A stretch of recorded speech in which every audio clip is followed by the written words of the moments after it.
Baik, selamat pagi anak-anak. Semoga kalian selalu dalam keadaan sehat semuanya. Langsung saja Pak Guru akan memberikan contoh soal yang kedua, masih terkait dengan penjumlahan dua pecahan yang berbeda penyebutnya. Pak Guru akan memberikan contoh yang kedua, misalnya soalnya seperti ini. 1/2 ditambah 3/4. Nah, bagaimana langkah untuk mengerjakan soal seperti ini? Ini sama seperti yang kemarin ya. Jadi penyebutnya sama-sama berbeda. Yang ini penyebutnya 2, yang ini penyebutnya 4. Nah, langkah yang pertama itu ya sama seperti kemarin. Kita samakan dulu penyebutnya. Jadi angka yang di bawah ini kan berbeda. Padahal untuk mengerjakan penjumlahan pecahan itu penyebutnya harus sama, ya. Maka kita samakan di sini dengan angka yang sama. Nah, berarti kita pilih angka yang bisa dibagi 2 dan bisa dibagi 4. Tapi kita pilih angka yang paling kecil, yang bisa dibagi 4, bisa dibagi 2. Nah, berarti angkanya berapa? Nah, tentunya yang di sini kalau kita pikirkan, yang betul adalah 4. Nah, mengapa kok 4? Ya, karena 4 ini adalah angka yang paling kecil, yang bisa dibagi 2 dan bisa dibagi 4. Nah, maka di sini kita pilih 4. Biasanya yang sering salah adalah menentukan penyebut atau menyamakan penyebut yang ada di sini, yang di bawah ini. Nah, mungkin anak-anak bertanya-tanya ya, kenapa kok bisa 4? Mungkin ada yang menemukan atau ada yang berpikir tidak 4. Misalnya 6 misalnya. Nah, kalau 6 bisa dibagi 2, tetapi 6 tidak bisa dibagi 4, maka 6 tidak boleh, ya. Terus misalnya ada yang milih 8 misalnya. Nah, 8 bisa dibagi 2, 8 bisa dibagi 4.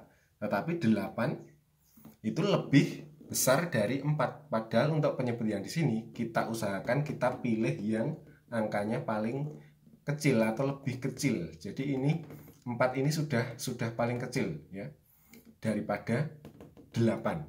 Nah, maka yang kita pilih 4. Nah, mungkin ada yang berpikir lagi, kenapa kok tidak 2 misalnya. Nah, kalau 2 ini kan lebih kecil dari 4, jadi tidak boleh, ya. Untuk menentukan angka yang ada di sini itu dia harus lebih besar atau paling tidak sama, ya. Lebih besar atau paling tidak sama dengan 2 angka yang terbesar, ya.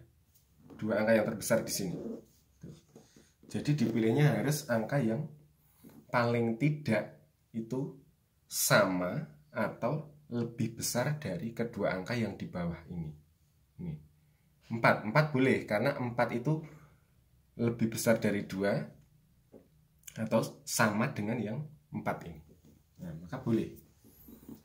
Tapi kalau 2 ini kan sama dengan penyebut yang di sebelah kiri, yang angkanya lebih kecil, tapi dia itu lebih kecil dari yang 4. Jadi tidak boleh, karena ini ada yang lebih kecil. Ini lebih kecil dari 4. Nah, gitu. Ya, berarti ini tidak boleh. Nah, sekarang langkah yang berikutnya adalah sama dengan yang kemarin, yaitu kita tentukan 2 itu bisa jadi 4 kali berapa. Nah, tentunya kali 2. Karena 2 kali 2 itu adalah 4. Atau 4 dibagi 2 sama dengan 2. Nah, kalau yang di bawah kalikan 2, berarti yang di atas ini juga harus kalikan 2. 1 kali 2 berarti jawabannya 2. Nah, sama-sama dikalikan 2, atas dan bawah, biar sama ya, biar adil. Nah, kemudian yang di sini, yang penyebut 4 di sini itu juga dengan langkah yang sama. 4 bisa jadi 4 itu kali, nah kali berapa? Kali 1. 4 kali 1 kan 4, ya kan?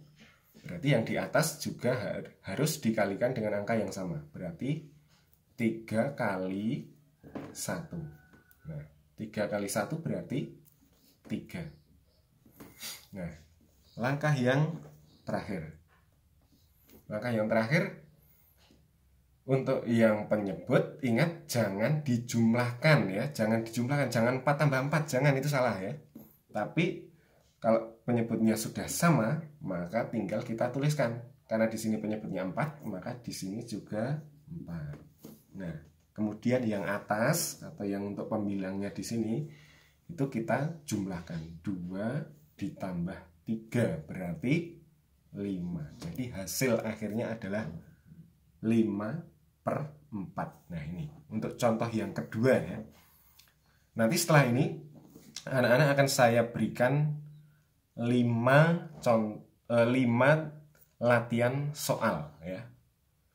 Bisa kalian buka nanti di Google Classroom ya. Nanti akan ada tugas yang pertama, tugas matematika. Ada 5 soal, nanti bisa kalian kerjakan dengan menggunakan langkah seperti ini ya. Dengan menggunakan langkahnya. Jadi jangan langsung jawaban, tapi ada langkah yang jelas. Nah, setelah itu bisa nanti kalian foto, kemudian kalian kirimkan tugasnya pada Google Classroom. Jadi untuk tugas kita kali ini menggunakan aplikasi Google Classroom. Jadi kira-kira kalau ada yang belum jelas, nanti butuh contoh soal yang lain, nanti akan Pak Guru tambahkan di channel YouTube yang tersedia ya. Sekian dulu dari Pak Guru untuk contoh soal yang kedua ini.